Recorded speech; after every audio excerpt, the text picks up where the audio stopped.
আসসালামু আলাইকুম। আজ রান্না করে বুড়ি দিয়ে রান্না করে নিয়েছি। এখন এটা বুড়িটা একদিনে হয় না, বুড়িটা অনেক টাইম লাগে, এজন্য আগেই রান্না করে রেখেছি। এখন বুড়িটা দিয়ে দিলাম, একটু ভাজা ভাজা হোক, তারপর বাকি মশলা দিয়ে দিব। যেহেতু বুড়িতে অনেক তেল চর্বি, দেখেন এখানে আর কোনো তেল দিব না।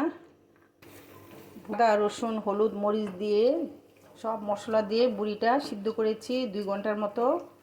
এখন এটা প্যানে তেল দিয়ে এটাকে ভাজা ভাজা করে পেস্ট দিয়ে দিব।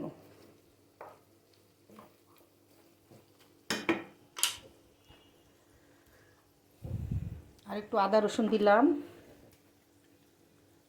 আধা চামচের মতো গোলমরিচ দিব। এখানে হলুদ দিব না, মরিচ দিলাম আধা চামচ, ধনিয়া দিব 1 চামচ,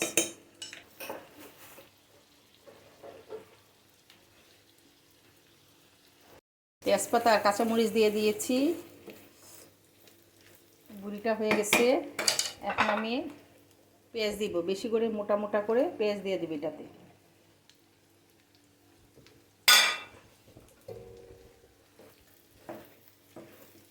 আপনারা বুড়িটা এইভাবে আমার মতো করে রান্না করতে পারবেন, সিদ্ধ করে নেবেন সব কিছু দিয়ে, যা যা মশলা হলুদ মরিচ ধনিয়া লবণ আদা রসুন দিয়ে অনেক সিদ্ধ করবেন ভালো করে, 1-2 ঘন্টা জ্বালিয়ে তারপরে এইভাবে বাগার দিয়ে ফেলবেন।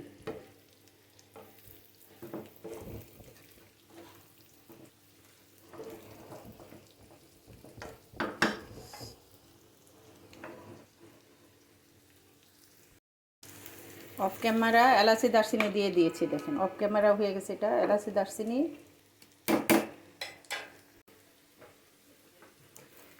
দেখেন বুড়িটা ভাজা ভাজা হয়ে গেছে, পেঁয়াজটা ভাজা ভাজা হয়ে গেছে, আর ভাজা ভাজা করব না, এখন নামিয়ে ফেলবো। এরকম করে আপনারা রান্না করবেন। বুড়িটাকে আগে জ্বালিয়ে নেবেন ভালো করে, একে সব মশলা দিয়ে, তারপরে এরকম বাগার দিবেন। অনেক পেঁয়াজ দিবেন, অনেক মোটা মোটা করে। আধা চামচ এলাচি দারচিনি জিরা গরম মশলা একসাথে গুঁড়া করে দিয়ে দিলাম। দেখেন কত লোভনীয় হয়েছে। এভাবে একবার রান্না করবেন, রান্নাটা অনেক সহজ করে করেছি। আমার রান্নাগুলো যদি আপনাদের ভালো লাগে লাইক কমেন্ট শেয়ার ও সাবস্ক্রাইব করবেন। আল্লাহ হাফেজ। কীভাবে পরিবেশন করবেন সেটা দেখাচ্ছি।